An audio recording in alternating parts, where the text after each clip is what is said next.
Some, he's a crook. To others, he's a hero.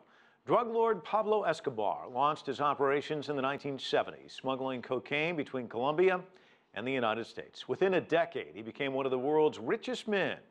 He donated so much money to his neighborhood in the city of Medellin, that neighborhood now carries his name.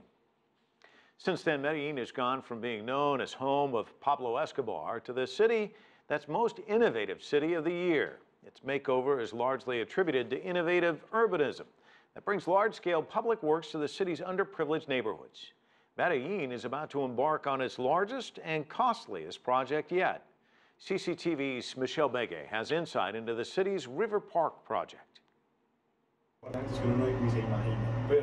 Aerial cable cars that glide up hillsides, not for tourism, but for low-income families that need a lift to their remote neighborhoods.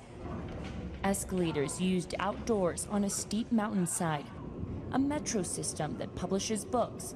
These are just a few of the projects that led to Medellin winning Innovative City of the Year in 2013. No es únicamente una gran obra. Without a doubt, this will impact the quality of life and the citizens and bring about inclusion for the citizens of Medellin and our international visitors that come to visit these public spaces. Esa cultura metro es la gran innovación de Medellín. In keeping with their innovative title, Medellin city officials have quickly begun their next urban challenge. The Parks of the Medellin River Project aims to transform the surroundings of the river with public spaces to bring about urban renewal. However, the plan will be costly. The first phase involves burying 392 meters of highway along the river to build parks on top, closing the city's main highway for 11 months. When Medellin was founded, development happened on the east side of the river. This bridge, the Guayaquil Bridge, built in 1878, was a project to unite both sides of the city. That is what officials hope the Parks Bridge will be to future generations. Just like we saw with the metro, other highway constructions, or even the cable cars, it makes an impact and generates a bit of chaos. But what would we do today without that massive transportation system we call metro, with its cables and the highways that we have built? 100,000 trees will be planted along the riverbank. 32 kilometers of bicycle paths will help promote green living.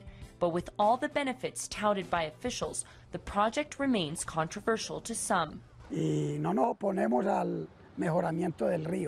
not against the development of the river, never, nor do we oppose the betterment of the city. But we ask to not be discriminated against.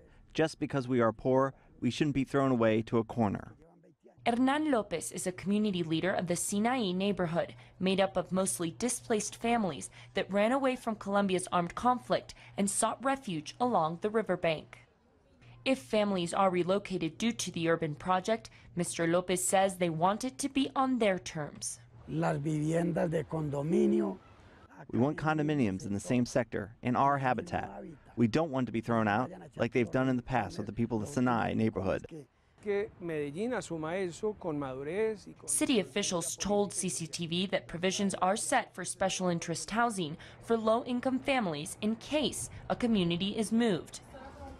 Organizations working with these communities say they want to make sure the government takes into account that relocation often affects the community's source of income. The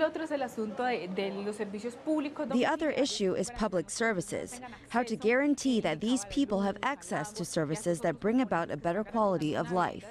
And I would lastly add, how are they going to live, eat, and guarantee all this?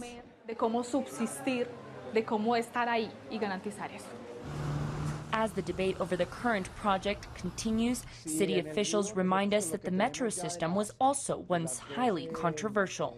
It isn't just about a huge public work, because that you can export to many other cities around the world. It is all about the way people use these public works, the way people love, maintain, and respect it. That metro culture is the innovation of Medellin. Still, city officials need to convince many that the latest urban project will be another source of pride and success in the future. Michelle Begue, CCTV, Medellin.